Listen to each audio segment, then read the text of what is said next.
Berbagi tidak mungkin tak berarti.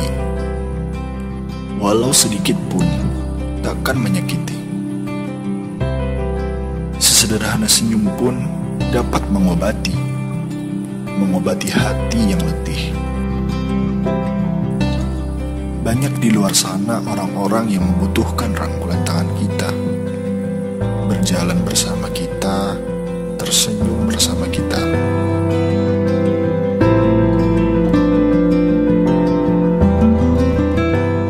Kita doakan semoga sukses dan bisa lancar dari ilmu.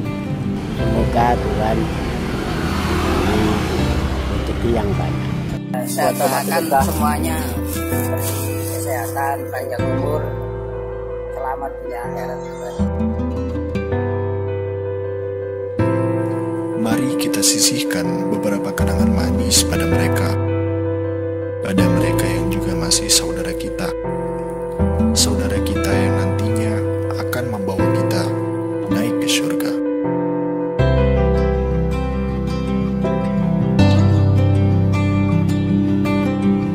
Hidup lebih berkah dengan sedekah bersama Rumah Sedekah Nahdlatul Ulama.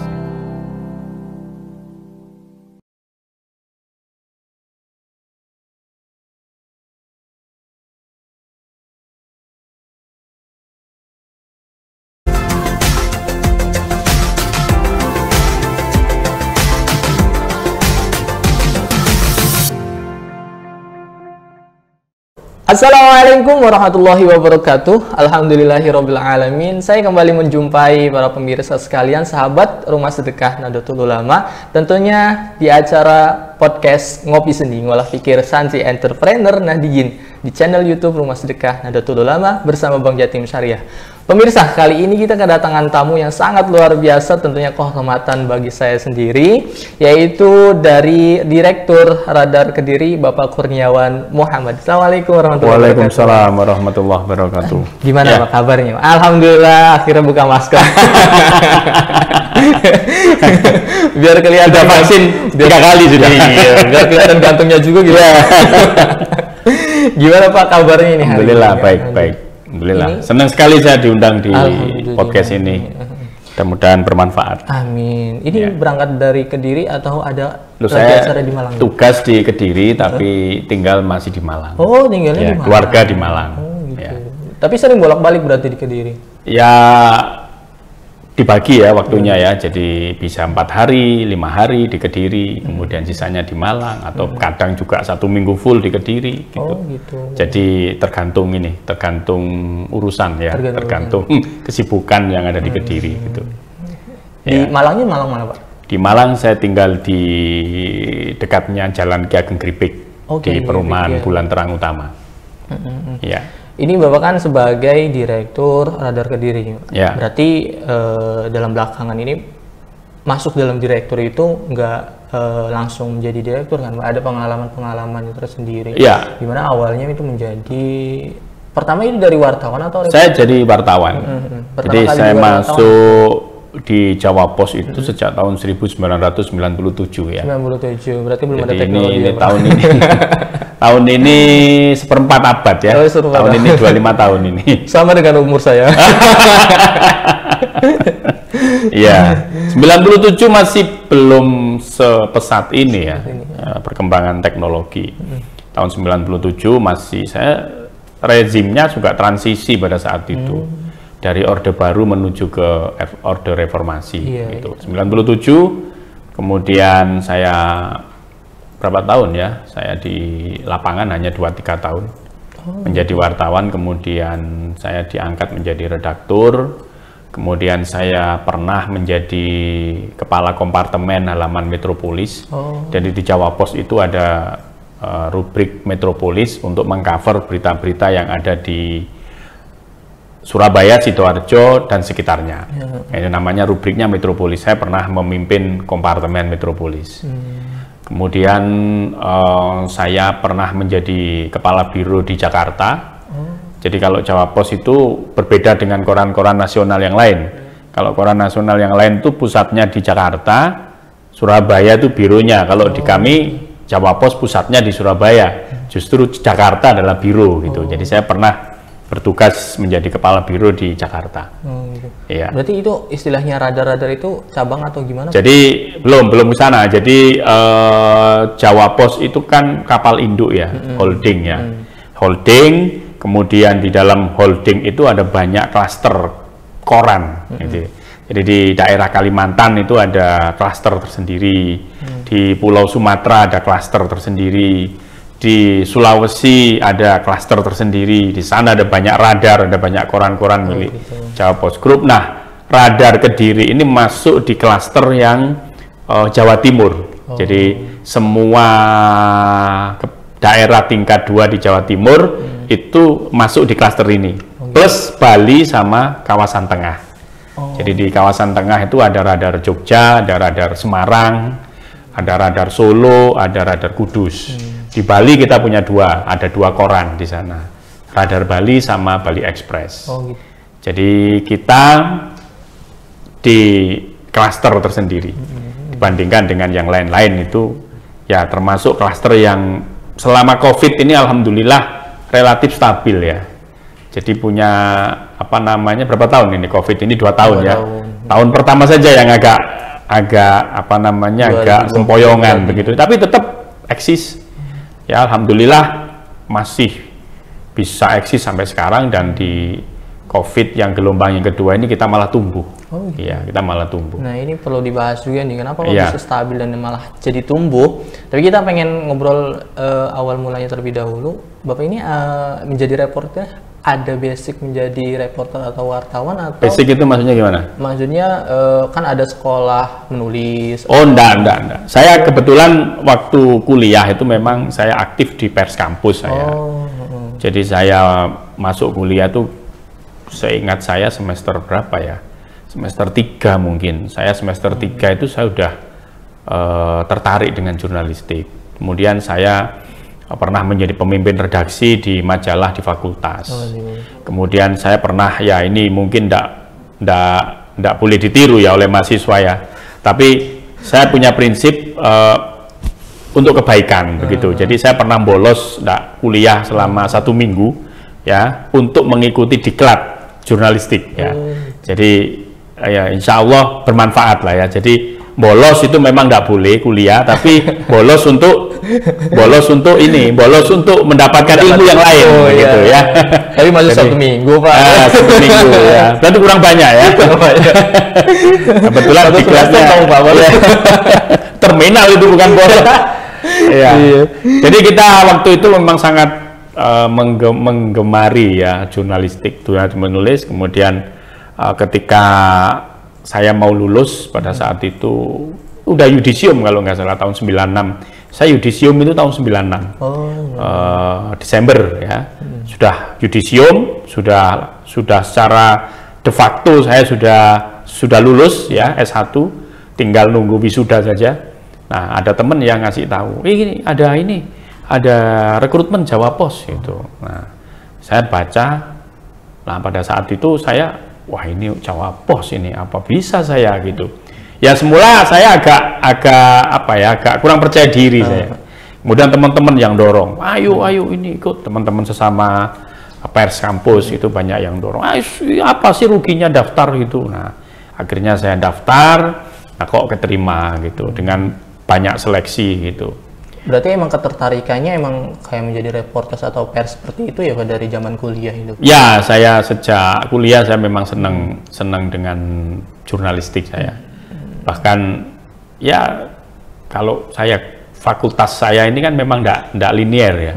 Saya tidak belajar komunikasi, saya tidak belajar politik, tidak. Fakultas saya malah fakultas perikanan. Hah? Fakultas perikanan. Kan aneh kan kayak ternyata ada yang jadi wirausaha tapi fakultasnya apa? Jadi fakultas perikanan saya masuk, kemudian saya tersesat di jalan yang benar lah. Tersesat di jalan yang benar. Kalau boleh tahu dulu universitasnya apa Pak? Brawijaya saya. Kalau udah enggak kaleng-kaleng dong kalau Brawijaya. Ya, Universitas Brawijaya. Nah itu kemudian ya alhamdulillah saya bekerja ya, pengalaman saya ya dan di Jawa Pos saja. sejak 97 sampai sekarang. Berarti Pak waktu 97 itu Jawa Pos sudah besar ya Pak? Ya insya Allah sampai saat ini masih cukup besar lah. Cuma memang ada banyak perubahan-perubahan yang memang terjadi ya seiring dengan perkembangan zaman begitu. Jadi ya, tapi insya Allah sampai saat ini Jawa Pos masih menjadi koran nasional terbesar, salah satu ya. Jadi media konvensional yang masih eksis sampai sekarang. Ya. Saya boleh cerita Pak. Ya. Dulu waktu saya kecil ya Pak, rumah saya banyak sekali koran Jawa Pos Pak. Karena bapak saya sering baca koran Jawa Pos itu. Di mana? Di Cirebon Pak. Oh Cirebon. Radar Cirebon. Ya. Waktu itu sampai ada program guru favorit waktu itu Pak. Oh ya. Bapak saya ikut dan alhamdulillah jadi juara 2. Oh bapaknya guru. Iya bapaknya guru. Ya kita banyak kegiatan pada saat itu. Saya sendiri ketika saya memimpin kompartemen di Metropolis, kami banyak bikin event-event. Yang event itu memang punya fungsi untuk mendekatkan kepada masyarakat. Dengan event itu kita bisa lebih luas menjangkau. Gitu. Sampai sekarang ada TV-nya Pak. Ada lagi cerita tim saya menjadi juara di TV Cirebon, di Radar TV Cirebon. Ya. Bagus. Saya pernah lihat juga di sana TV lokalnya keren ya di Cirebon ya. Jadi mengadakan suatu banjari yang ya emang menarik banget gitu loh. Setiap bulan Ramadan itu coba-coba daftar, tim saya jadi juara. Iya. Pak ini berbicara tentang relasi Pak, dari 97 sampai sekarang menjadi seorang direktur atau wartawan atau dunia pers lah, perlu nggak sih Pak relasi itu? Penting, sangat penting. Seberapa penting? Ya relasi itu kan sesungguhnya adalah aset ya, aset yang kita bisa manfaatkan sebetulnya. Ya saya sendiri sangat terbantu dengan banyaknya relasi ya. Karena saya ini kan kalau boleh saya definisikan diri saya ini kan mediocre ya. Mediocre itu begini, pinter banget enggak, goblok banget juga enggak gitu. Hebat banget juga enggak gitu. Nah, tetapi saya berusaha untuk menjalin relasi sebanyak-banyaknya. Dengan banyaknya relasi itu saya bisa dapat insight, saya bisa dapat peluang, ya, saya bisa dapat relationship yang lebih luas lagi, begitu. Jadi bagi saya relasi itu sangat penting, ya. Terus karena, cuma kan saya selalu kalau bergaul itu dengan orang yang saya anggap lebih dari saya, gitu, sehingga saya bisa dapat sesuatu, gitu. Jadi ya bukan berarti saya pilih-pilih teman, enggak, tetapi saya punya visi kalau saya ngobrol dengan seseorang itu saya harus dapat sesuatu, dapat nilai gitu ya, sehingga itu yang bisa saya kembangkan gitu. Kalau misalnya membangun relationship di kalangan kompetitor bisa nggak Pak? Bisa. Ya enggak masalah. Kompetitor itu kan kita bisa belajar dari kompetitor juga, ya. Nah, kalau kita belajar dari Cina itu kan belajar dari kompetitor, ya. Kemudian dimodifikasi teknologinya, bikin teknologi sendiri, ya kan? Nah, Cina itu hebatnya Cina seperti itu, ya. Dia belajar dari kompetitor, bukan head to head untuk memerangi, enggak. Ya, tetapi justru belajar, mengirim orang-orangnya dari Cina, dikirim ke Amerika, dikirim ke negara-negara yang punya teknologi yang tinggi, kemudian pulang dari situ di negaranya sendiri, di Cina dikembangkan sendiri. Itu kan seperti itu awalnya kalau kita melihat kemajuan Cina yang seperti sekarang ini gitu. Saya teringat dengan kata-kata Gus Dur yang kalau misalnya pengen mengetahui kompetitor masuk ke dalam suatu kompetitornya gitu. Ya, saya kira make sense lah ya. Ya, artinya kita tidak boleh membenci sesuatu gitu kan. Kita nggak boleh memusuhi sesuatu, justru apa ya, kita dengan kompetitor nggak boleh memusuhi, kita dengan kompetitor nggak boleh membenci gitu. Justru kita harus belajar dari kompetitor untuk bersaing secara sehat. Sehat. Iya. Oke, pemirsa, jangan kemana-mana ya, kita akan kembali setelah pesan-pesan berikut ini karena ada yang lewat. Tetap di podcast Ngopi Seni, Ngolah Pikir Santri Entrepreneur Nadiyin di channel YouTube Rumah Sedekah Nahdlatul Ulama bersama Bang Jatim Syariah.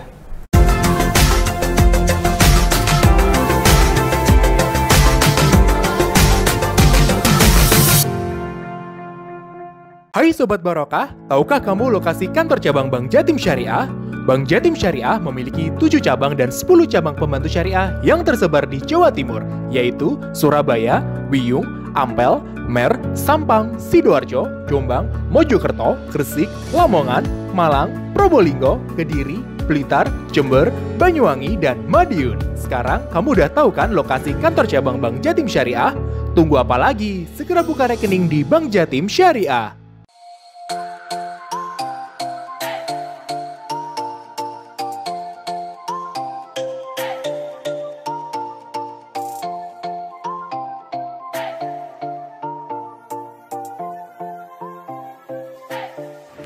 Assalamualaikum warahmatullahi wabarakatuh.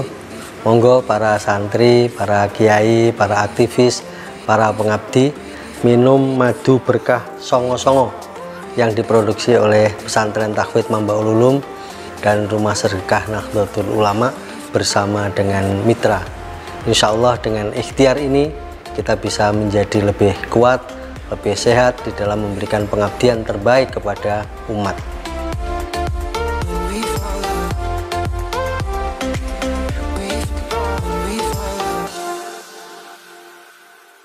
Hai Sobat Barokah, kini kamu bisa melakukan pembayaran dengan virtual account Bank Jatim di aplikasi Oppo Mart. Caranya, buka aplikasi Oppo Mart, pilih produk yang kamu inginkan, masukkan alamat penerima dan pilih jasa pengiriman, kemudian pilih cara bayar dengan virtual account Bank Jatim.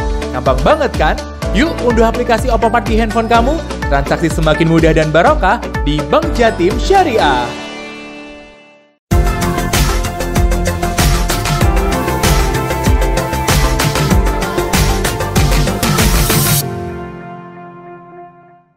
Oke pemirsa, kembali lagi bersama saya tentunya di acara podcast Ngopi Seni, Ngolah Pikir Santri Entrepreneur Nadiyin di channel YouTube Rumah Sedekah Nahdlatul Ulama bersama Bang Jatim Syariah. Kita lanjut pemirsa, kita bincang santai dengan Bapak Kurniawan Muhammad, Direktur dari Radar Kediri. Pak, ini kan dari 97 sampai 2022, ini kan waktu yang sangat panjang nih Pak. Pastinya ada kisah atau sejarah pahit manisnya menjadi terjun di dunia pers. Kita ulik yang enak-enaknya terlebih dahulu, Pak. Yang manisnya terlebih dahulu itu apa, Pak? Yang enaknya saya bisa kemana-mana, ya. Jalan-jalan. Insya Allah kalau di Indonesia, kalau seluruh provinsi mungkin hampir 80% lah ya, 90%, 80% sudah pernah. Kalau provinsi loh ya, provinsi. Tapi kalau di masing-masing kota ya mungkin baru berapa persen gitu. Tapi kalau provinsi saya udah hampir 80%. Kemudian di luar negeri saya hampir di semua benua sudah pernah. Wow. Jadi di Asia saya yang belum pernah itu mungkin mana ya? Korea Utara yang belum. Korea Utara belum. Korea Selatan sudah, Jepang sudah. Myanmar belum, Myanmar. Vietnam sudah, Myanmar belum. Vietnam sudah. Filipina belum, Thailand sudah, Malaysia sudah. Jadi di negara ASEAN itu Brunei belum, ya. Kemudian di Jepang sudah pernah, terus di mana? Abu Dhabi pernah, di Arab Saudi ya karena haji ya sama umroh ya. Ya. Kemudian ke Mesir, ya, Mesir, Palestina. Kemudian sampai Yordan, dulu itu kan satu negara ya, satu bangsa ya, pecah. Ada Mesir, Palestina sama Yordan pernah. Afrika Selatan pernah. Jadi sebutin Asia negara. Afrika Selatan pernah meliput Piala Dunia saya, meliput Piala Dunia. Kemudian meliput Piala Dunia langsung pernah, Pak? Iya, tahun 2010 di Afrika Selatan. Jadi itu apa ya, berkesan lah, sangat berkesan. Kemudian saya terakhir ke ini, kemana? Ke Eropa ya, keliling Eropa ya. Keliling Eropa pernah, ke Turki pernah. Keliling Eropa itu minus Inggris, Belanda sama ini mana ya, Inggris, Belanda itu belum. Inggris, Belanda, Jerman sudah. Jerman sudah, Praha pernah, Hongaria pernah. Jadi ya udah, itu enaknya jadi wartawan. Jadi satu motivasi lah buat teman-teman. Jadi di dunia pers ya kita keliling difasilitasi gitu kan, dan kita banyak mendapatkan insight di situ. Sebelum jauh-jauh di negara, walaupun baru masuk nih menjadi seorang wartawan, pastinya jalan-jalan kan terjun ke terjun. Memang dulu saya waktu jadi wartawan itu kan saya terinspirasi dengan wartawan Jawa Pos namanya Mas Joko Susilo gitu, pada saat itu. Beliau pada saat itu adalah almarhum ya. Beliau pada saat itu adalah wartawan Amerika ya, yang bertugas di Amerika Serikat. Mas Joko Susilo. Joko Susilo. Amerika. Ya, orang Indonesia. Jadi wartawan Jawa Pos yang ditugaskan di Amerika Serikat. Jadi pada saat itu beliau memberikan materi di dulu namanya IKIP ya, dulu belum jadi Universitas Negeri Malang, IKIP Malang dulu. Saya ikut jurnalistik di sana, pembicaranya itu Mas Joko Susilo. Saya duduk paling depan, ikut diklat jurnalistik. Wah, saya melihat, wah enak ya jadi wartawan, bisa kemana-mana gitu. Wah ini saya jadi wartawan gitu saya. Alhamdulillah ya, apa namanya, angan-angan saya pada saat itu ya terwujud. Itu yang bolos 1 minggu Pak? Oh enggak, itu yang di IKIP Malang. Kalau bolos 1 minggu saya di UGM. Ya, saya kira yang saya di UGM pada saat itu, saya diklat jurnalistik ya. Saya masih mahasiswa, kemudian ada tugas akhirnya di diklat itu kan mewawancarai tokoh-tokoh gitu. Saya pernah mewawancarai Pak Amin Rais pada saat itu. Waktu itu beliau jadi dosen di UGM, pengamat politik internasional. Belum di partai beliau pada saat itu. Saya pernah mewawancarai Pak Riswanda Himawan, pakar politik di UGM. Kemudian Andi Arief itu pernah saya wawancarai, yang sekarang di Demokrat itu, Andi Arief itu. Ya, itu pernah saya wawancarai. Jadi saya alhamdulillah ya banyak mendapatkan manfaat lah ya di dunia jurnalistik itu. Itu. Ini membahas tentang Radar Kediri, apa Jawa Pos lah gitu ya.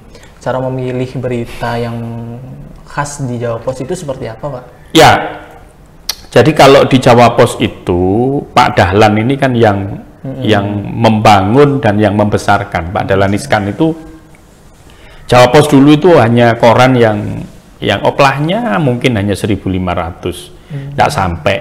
Di Surabaya koran lama ya, peninggalan lama, pemiliknya namanya Pak T. Chung Sen ya, itu beliau orang Tionghoa. Kemudian pada saat itu anak-anaknya nggak ada yang nerusin, akhirnya dibeli oleh majalah Tempo. Nah, Pak Dahlan Iskan pada saat itu adalah kepala biro majalah Tempo yang ada di Surabaya, ditugasi untuk bagaimana caranya Jawa Pos ini dikelola yang lebih baik.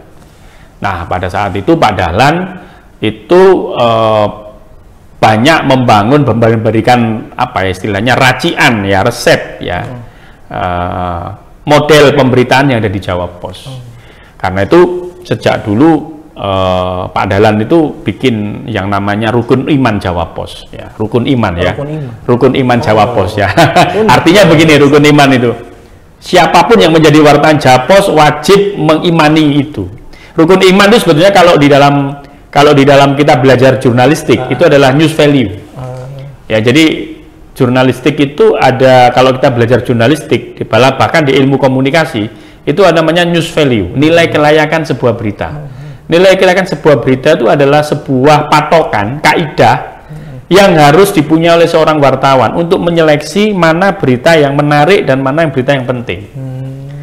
Nah, semua wartawan punya. Nah, Jawa Pos itu punya kekhasan sendiri yang Anda sebut tadi, yang disebut Rukun Iman Jawa Pos. Nah, apa Rukun Iman Jawa Pos itu? Adalah kaidah-kaidah, patokan, pakem jurnalistik yang diramu, diracik oleh Pak Dahlan tadi.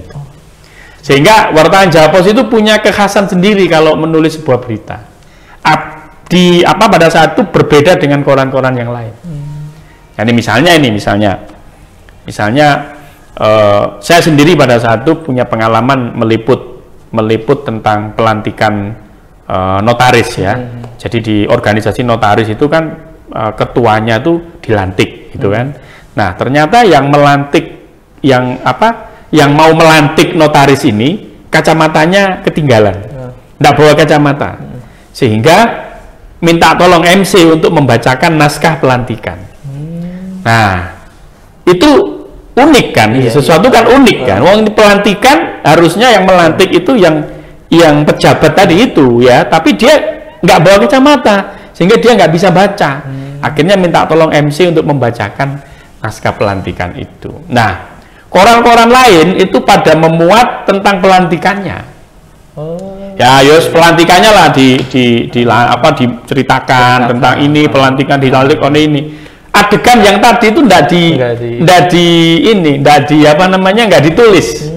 Ya. Tapi justru berita yang saya tulis itu dijadikan angle utama, dijadikan sebagai berita utama. Kalau nggak salah judulnya apa dulu itu, ketua notaris dilantik MC gitu ya. Jadi jadi dilantik MC ini kan apa? Oh ini khasnya Jawa Pos. Jadi mampu untuk melihat satu angle, satu sudut pandang yang itu mungkin orang nggak menyangka bahwa itu bisa jadi berita, menjadi sebuah bahan berita yang menarik. Gitu. Karena itu kan pada saat itu kan liputan-liputan Jawa Pos itu kan fenomenal pada saat itu. Ketika tahun berapa itu 80-an revolusi, mungkin belum lahir ya Anda ya? Belum. 80-an belum lahir. Itu revolusi Filipina pada saat itu, penggulingan Presiden Ferdinand Marcos. Itu Jawa Pos mengirim reporter ke sana. Sehingga berita di halaman 1 Jawa Pos itu setiap hari blow up tentang itu. Ya, kemudian oplah kita naik pesat saat itu. Kemudian ada insiden fenomena lagi perang teluk. Perang teluk antara pada saat itu Irak menginvasi Kuwait. Ya, Amerika turun tangan sehingga terjadi perang antara Irak dengan Amerika pada saat itu. Nah, Jawa Pos beritanya banyak yang suka. Pada saat itu oplah kita naik juga. Karena apa? Karena banyak yang menganggap bahwa Jawa Pos itu lebih berpihak Irak daripada Amerika begitu. Ya, itu anggapan orang pada saat itu. Wah, ini Jawa Pos. Nah, kenapa kok? Saya pernah tanya sama redaktur yang ini, kenapa kok kita dianggap berpihak pada Irak ketimbang Amerika? Ya, kalau ada anggapan seperti itu ya apa salah gitu. Wong kita ini Irak ini kan secara ideologi sama dengan negara kita, mayoritas penduduknya Islam, kemudian ideologinya juga Sunni, ya kan? Ya sama dengan kita, ya kita lebih dekat ke Iraknya daripada ke Amerika. Nah, ini yang dalam rukun iman Jawa Pos itu disebut sebagai proximity, kedekatan. Jadi sebuah berita itu akan punya nilai tinggi ketika berita itu ketika diinformasikan itu ada kedekatan dengan entitas tertentu, dengan ideologi tertentu, dengan kelompok-kelompok tertentu begitu. Namanya proximity. Ini yang yang disebut dengan rukun iman Jawa Pos. Ya. Untuk mendapatkan suatu berita, aluran seperti apa, Mbak? Dari bawah misalnya dari reporter atau terus dipilih? Jadi kalau berita itu kan ujung tombaknya wartawan ya. Ujung tombaknya wartawan, dari wartawan dia meliput begitu kan, kemudian ditulis liputannya, kemudian diserahkan kepada redaktur atau editor. Dari redaktur diedit, kemudian diberi judul yang menarik, dibenarkan, diluruskan struktur kalimatnya, pakai kaidah tadi, rukun iman Jawa Pos tadi, apa sudah benar nggak angle-nya yang diambil, sudah benar nggak secara detail 5W1 hanya dilihat. Kemudian ada namanya struktur dalam pemberitaan itu, ada namanya struktur piramida terbalik. Piramida terbalik itu adalah semakin ke bawah alinea itu semakin tidak penting, semakin tidak menarik. Berarti yang paling penting, yang paling menarik dari sebuah berita, peristiwa itu harus tampilkan di depan gitu. Nah, struktur seperti ini tugasnya redaktur untuk meluruskan, membenarkan kalau misalnya wartawannya kurang memenuhi kaidah tadi. Nah, setelah diedit oleh redaktur, kemudian diberikan kepada copy editor. Copy editor adalah ahli bahasa ya. Dia yang mengedit secara kaidah bahasa Indonesia yang benar, gitu kan? Kan ada ejaan yang disempurnakan atau apalah itu ya, berdasarkan dengan kaidah-kaidah bahasa Indonesia. Karena kita harus ikut pakem itu. Setelah itu baru naik ke pracetak. Ya, pracetak itu di layout, dikasih foto yang bagus, disesuaikan dengan peristiwanya, dikasih caption dan sebagainya. Setelah itu baru naik cetak. Itu mengambil berita itu ada suatu seleksi nggak sih Pak? Iya, diseleksi. Pasti ya. Berarti wartawan itu bebas mengambil berita apapun ya? Ya bebas, asalkan itu tadi sesuai dengan itu tadi, rukun iman itu tadi. Ya, kalau di Jawa Pos dikenal rukun iman gitu, Jawa Pos gitu. Ya.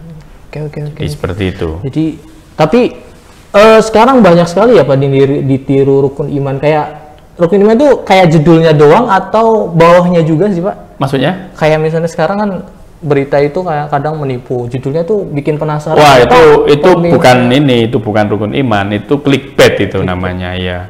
Clickbait journalism itu adalah apa ya? Ya, saya tidak tahu apakah itu termasuk bagian dari jurnalistik apa tidak. Tetapi kalau bahwa judul itu harus menarik perhatian itu ya. Iya. Ya, artinya cuma kaidahnya judul itu memang harus menarik perhatian, tetapi harus sesuai dengan konten. Jadi tidak ada, jadi pembaca itu benar-benar merasa antara judul dengan konten itu linier gitu. Jadi tidak boleh orang kecewa dengan judul gitu kan. Nah, misalnya kayak judul begini, artis Marshanda kabar duka menimpa artis Marshanda misalnya gitu kan. Kan orang tertarik ya, bagi yang idolanya Marshanda kan mungkin akan membaca gitu. Ternyata kabar duka itu adalah temannya Marshanda yang meninggal, bukan Marshandanya yang meninggal. Itu. Ya kan? Nah, itu menurut saya ya itu clickbait journalism dan sekarang ini lagi tren ya itu menurut saya kurang tepat lah ya, kurang tepat. Di kita sangat hati-hati seperti itu. Di dunia percetakan maksudnya. Ya, kalau di media konvensional kita ya, media konvensional ya kan menyebutnya, saya kan dari media cetak ya. Media cetak itu kan media konvensional. Cuma oleh Jawa Pos sekarang ini kami media konvensional ini multi platform. Kami bersinergi dengan platform-platform digital gitu. Itu. Oke, kita lanjut nanti ya Pak. Setelah pesan-pesan berikut ini karena ada yang lewat. Jangan kemana-mana pemirsa, tetap di podcast Ngopi Seni, Ngolah Pikir Santri Entrepreneur Nahdien di channel YouTube Rumah Sedekah Nahdlatul Ulama bersama Bang Jatim Syariah.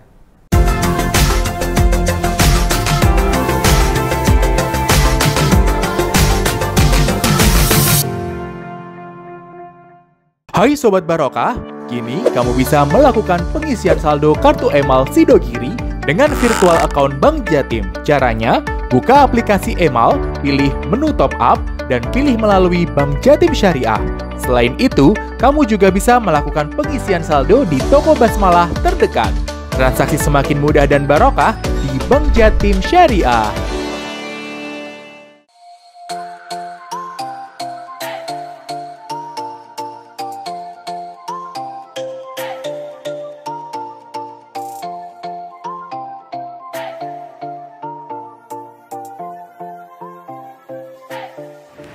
Assalamualaikum warahmatullahi wabarakatuh. Monggo para santri, para kiai, para aktivis, para pengabdi minum madu berkah songo-songo yang diproduksi oleh Pesantren Takwid Mambaul Ulum dan Rumah Sedekah Nahdlatul Ulama bersama dengan mitra. Insya Allah dengan ikhtiar ini kita bisa menjadi lebih kuat, lebih sehat di dalam memberikan pengabdian terbaik kepada umat.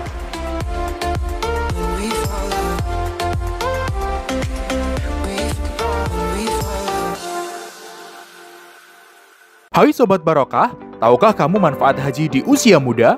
Pertama, kamu masih punya fisik yang kuat. Kedua, kamu bisa menolong jamaah lansia yang membutuhkan. Ketiga, kamu dapat memohon jodoh terbaik. Keempat, kamu dapat banyak waktu untuk menjadi lebih baik sepulang haji. informasi lebih lanjut, kunjungi laman bankjatim.co.id atau kunjungi kantor cabang syariah maupun kantor layanan syariah Bank Jatim.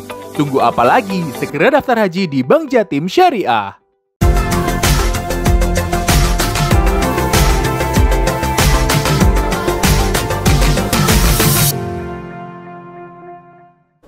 Oke pemirsa, kembali lagi bersama kami di channel YouTube Rumah Sedekah Nahdlatul Ulama, pastinya di acara podcast Ngopi Sendi Ngolah Pikir Santri Entrepreneur Nahdiyin. Oke pemirsa, kita lanjut bincang-bincang seru banget gitu ya, mengulik dunia pers dengan Bapak Kurniawan Muhammad, yaitu direktur dari Radar Kediri. Pak, Ya. sekarang kan zamannya teknologi ya Pak? Ya. Udah pesat banget zaman teknologi. Ada istilah di zaman teknologi itu netizen. Ya. Pernah nggak sih Pak di Radar atau di Jawa Pos lah kita pernah tersandung kasus atau apa permasalahan dengan netizen sehingga ada sedikit pengaruh dengan Jawa Pos itu? Kalau pengaruh secara signifikan enggak ya. Cuma pada saat itu apa ya, saya kalau nggak salah dulu kita kan ada halaman anak muda ya. Kita ada halaman anak muda. Kemudian kalau nggak salah pada saat itu halaman anak muda tadi itu membuka rekrutmen. Ya, membuka rekrutmen. Kemudian di kriterianya itu mencantumkan diutamakan dari perguruan tinggi ini gitu ya. Wah, itu ternyata ramai sekali di internet pada saat itu, dianggap diskriminatif, dianggap ini. Nah, padahal kita tidak punya maksud untuk diskriminatif, kan kalimatnya diutamakan gitu kan. Kalau dari kampus ini misalnya gitu, itu ternyata ramai sekali. Nah, artinya apa? Dari situ kita belajar bahwa di dunia netizen itu apa ya? Menurut saya netizen itu platform yang mudah sekali orang itu baper ya, mudah sekali baper dan mudah sekali untuk apa namanya digoreng sebuah. Jadi istilahnya apa ya? Istilahnya jadi tergesa-gesa untuk membuat satu judgement gitu ya, sehingga ramai sekali. Nah itulah di dunia netizen itu. Kalau menurut saya di apa namanya di dunia media sosial ya. Sangkut pautnya dengan budaya Indonesia ya Pak? Ya. Di Indonesia. Karena itu kita harus hati-hati memang. Iya. Karena apa yang menurut kita itu, kita nggak ada maksud ke sana, tapi bisa juga, tadi itu, kita nggak ada maksud untuk diskriminasi gitu. Tapi ternyata, wah kita dianggap diskriminatif, gitu. Alhamdulillah bisa kita netralisir dan kita klarifikasi pada saat itu. Itu sih, seingat saya sih pernah, bukan lama sekali, bukan lama ya. Era internet masih belum rame seperti sekarang, belum rame. Gitu. Untuk pencegahannya Pak, sekarang kan radar kayak Radar Kediri, Radar Jombang, Radar mana kan punya sosial media masing-masing ya Pak? Ya, punya sosial media masing-masing. Punya, bahkan bagus-bagus yang dari teman-teman itu ya. Jadi itu punya tips sendiri untuk berhati-hati dalam. Ya, artinya kita selalu ada penjaga gawangnya ya. Penjaga gawang sehingga setiap setiap konten yang kita upload itu kita seleksi betul ya, supaya aman. Oke, pemirsa, di season 3 ini pastinya tahu ya pemirsa tentang ngulik keajaiban dengan sedekah. Nah, kita akan mempertanyakan di Bapak Kurniawan ini, pernah nggak sih Pak keajaiban sedekah di hidup Bapak, atau ada suatu kisah gitu yang merubah hidup Bapak seperti itu? Ya, jadi apa namanya, kalau saya sendiri itu ini bukan sedekah sebetulnya, tapi lebih pada kewajiban ya. Jadi saya kan dalam perjalanan hidup saya itu pernah mendapati musibah yang itu berat sekali saya rasakan gitu. Nah, ternyata ada yang musibah itu kan satu sisi ujian, satu sisi juga pelajaran. Kita disuruh muhasabah. Apa yang selama ini kurang dalam hidupmu begitu. Nah, ternyata setelah kita evaluasi ternyata ya jangan-jangan saya pada saat itu kan sudah bekerja ya, ada kewajiban untuk 2,5% ya zakat gitu kan ya. Ternyata saya selama bekerja itu saya tidak menyisihkan 2,5% itu. Ya, akhirnya ya bisa jadi ini Allah menegur saya. Karena pada saat saya kena musibah itu saya habis biaya yang tidak sedikit ya. Pada saat itu saya punya mobil sampai saya jual, bahkan hampir sertifikat rumah itu saya gadekan ya untuk musibah itu ya. Jadi pada saat itu akhirnya ya Allah, ini akhirnya ketemu itu dan salah satunya saya muhasabah ya.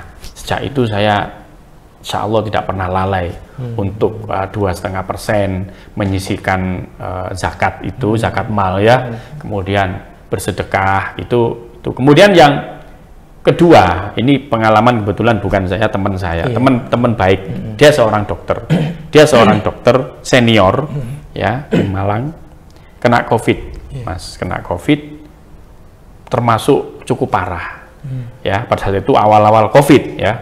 Dan beliau ini komorbid, ada penyakit yang menyertai.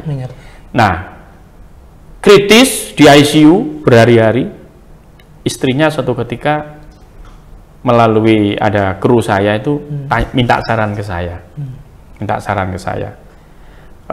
gimana solusinya ini, apa yang harus saya lakukan? Ini sudah semua cara sudah kita lakukan. Oke, kalau gitu saya bilang, ya saya pernah ngaji, dan saya ingat betul pada saat itu di pengajian itu dianjurkan bahwa sedekah itu selain bisa menolak bala, juga apa yang menjadi keinginan kita itu insya Allah bisa dikabulkan wasilah lewat sedekah itu saya ingat itu. Nah, karena saya dimintai saran, saya ingat yang saya ngaji itu. Nah, akhirnya terus saya gini aja, minta doa sama anak-anak yatim, sedekah untuk anak-anak yatim itu. Kemudian pada saat itu minta doa anak-anak yatim itu mendoakan ini supaya diberikan kesembuhan. Ternyata saran saya dilaksanakan, Mas. Jadi pada saat itu langsung datang ke beberapa panti asuhan. Kemudian ya ini staf saya ini yang bantu ini pada saat itu di Radar Malang, bantu untuk di beberapa panti asuhan, diminta didoakan khusus untuk beliau ini yang sakit itu. Alhamdulillah itu termasuk menurut saya maunah dari Allah. Karena pada saat itu ada satu obat, saya lupa namanya, ya, yang itu langka sekali, dan diyakini kalau dapat obat itu bisa menjadi perantara sembuh. Pada saat itu sulit sekali mendapatkan obat itu. Kok qadarullah ya? Ini kan kebetulan anaknya beliau kan juga seorang dokter, anaknya beliau ini yang sakit ini. Betulan ada dapat kiriman obat itu dari temennya yang dokter, yang semula obat itu untuk bapaknya, ternyata bapaknya udah meninggal. Akhirnya obat ini nggak kepake, akhirnya dikirim ke Malang. Itulah yang saya wah, Masya Allah, ternyata ini. Itu obatnya emang langka gitu? Apanya? Obatnya? Iya. Jadi langka, dan saya lupa namanya obat itu apa. Yang jelas langka pada saat itu. Dan yang terakhir saya juga seperti itu, Mas. Saya juga punya hajat, kebetulan ada salah satu aset yang harus saya jual, ya. Itu saya juga kebetulan ada saya ada teman umroh, ada teman umroh saya yang punya binaan anak yatim piatu, punya panti asuhan di Singosari di situ. Pada saat itu saya rutin ya datangi ke beliau, kemudian saya sedekah di situ. Kemudian satu ketika hajat saya sampaikan, saya minta tolong, Pak, ini saya mau jual ini aset saya ini. Ya, kan beberapa udah saya iklankan nggak tembus gitu kan. Ya, ternyata minta doa. Ya, tadi diminta ini Pak Kurniawan ini ada hajat ya, minta doanya ya supaya hajatnya ini dikabulkan oleh Allah. Subhanallah. Dalam ya tidak sampai 1 bulan itu. Sampai 1 bulan itu ada yang tertarik dengan properti yang saya jual itu. Alhamdulillah. Jadi Ya itu karena terlepas bahwa itu memang dianjurkan ya, dan itu sudah pasti bahwa orang sedekah itu dijamin ya oleh Allah ya, bahwa pahalanya akan berlipat ganda, dan saya sangat meyakini bahwa sedekah itu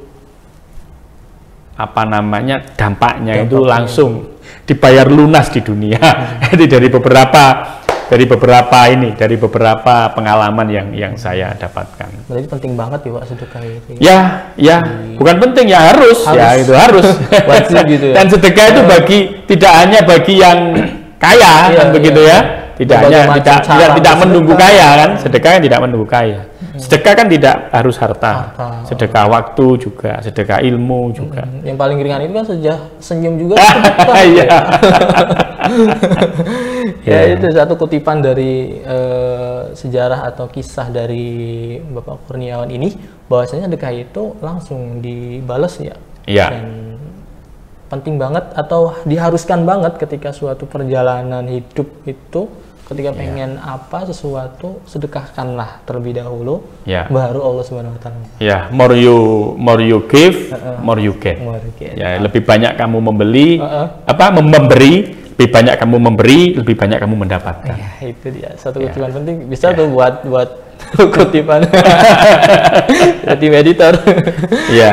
Oke. Pak, closing statement Pak buat teman-teman sekalian yang mungkin dari usahanya masih macet atau yang belum memulai atau masih ragu-ragu dalam perjalanan, mungkin ada motivasi dari jenengan. Silakan Pak.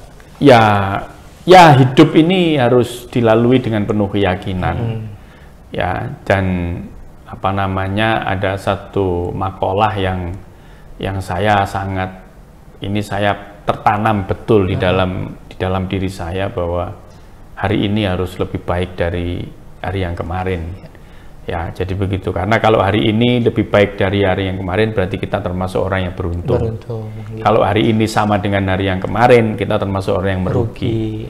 Kalau kita hari ini lebih jelek dari hari yang kemarin, berarti kita terlaknat. Begitu kan?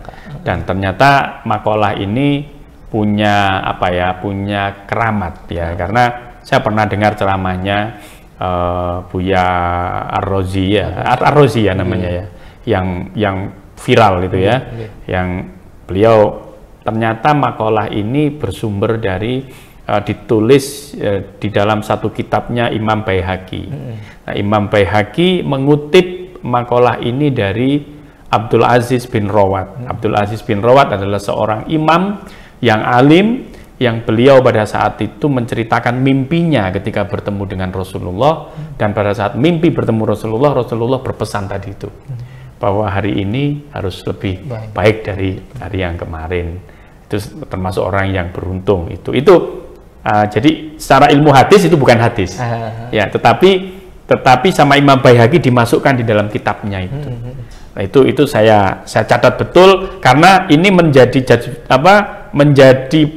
saya semakin yakin. Kalau makalah itu saya udah dengar sejak lama gitu. Tapi baru-baru ini saja yang tahu, ternyata itu makalah yang bersumber dari Rasulullah, cuma disampaikan lewat mimpi dari Abdul Aziz. Nah, kalau mimpi ketemu Rasulullah kan berarti benar ya. Karena tidak ada makhluk yang bisa menyerupai beliau kan ya. Pun nggak bisa. Nggak bisa ya. Jadi begitu. Itu mudah-mudahan menginspirasi. Oke, terima kasih. Pak, ternyata tidak sadar Bapak lagi sedekah ya Pak. Apa itu? Sedekah ilmu. Buat pemirsa sekalian. Ya, mudah-mudahan. Oke Bapak, terima kasih ya Pak sudah singgah di Rumah Sedekah ini. Sama-sama. Semoga sedekah ilmu ini dibalas Allah Subhanahu wa Taala. Amin. Segalanya dilancarkan dan dimudahkan Allah Subhanahu wa Taala. Oke pemirsa, sekian bincang-bincang ngobrol bersama Bapak Kurniawan Muhammad, Direktur dari Jawa Pos Radar Kediri. Sampai jumpa lagi pemirsa di minggu depan dengan narasumber yang pastinya sangat luar biasa. Saya mohon maaf apabila ada kata-kata yang kurang berkenan. Wallahul muwaffiq ila aqwamit thoriq. Assalamualaikum warahmatullahi wabarakatuh. Waalaikumsalam warahmatullahi wabarakatuh.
Saya juga berkomunikasi dengan teman-teman kita, teman-teman Kediri yang bikin relawan haji di sini.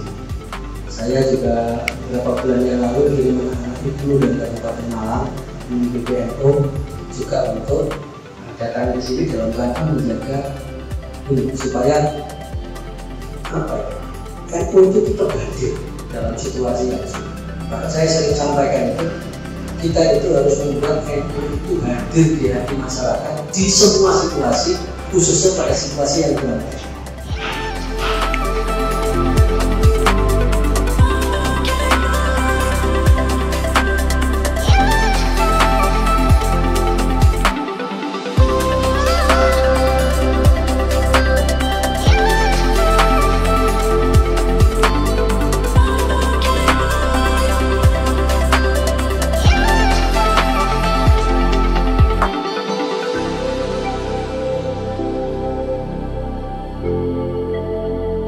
Para pemirsa channel Rumah Sedekah, di belakang saya ini hamparan bekas lahar yang sekarang sudah mulai dikerjakan untuk dikurangi, karena ini menjadi akses alternatif bagi masyarakat yang ada di Pronojiwo menuju Candipuro.